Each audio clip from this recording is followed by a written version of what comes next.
President, I rise this morning to speak about two separate matters. The first is a very painful and difficult topic, but I feel it's important to address, and it is to recognize, acknowledge, and honor the heroic life and legacy and sacrifice of one of Pennsylvania's finest, Deputy U.S. Marshal Christopher Hill.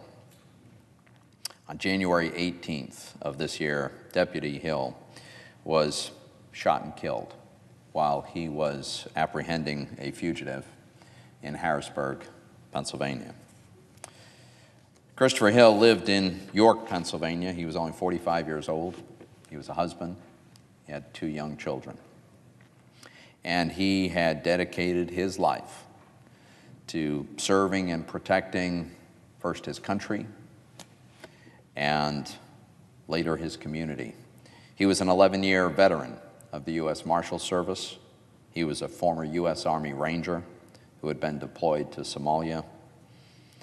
And in 2014, Deputy Hill was one of the deputy marshals who helped to capture a notorious cop killer in Pennsylvania, Eric Frine, who was the subject of one of the largest and longest manhunts in recent history throughout rural Pennsylvania.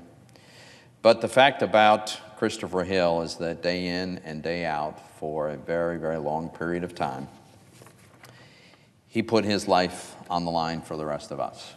He did it as an Army Ranger in Somalia. He did it as a Deputy U.S. Marshal. And I had the privilege of attending the memorial service for him recently. And it was really extraordinary to hear one after another of the people that he had served with in various capacities speak about a truly extraordinary individual, a guy who was, by all accounts, humble and modest, but absolutely dedicated with a passion to his family, to his community, and to his country.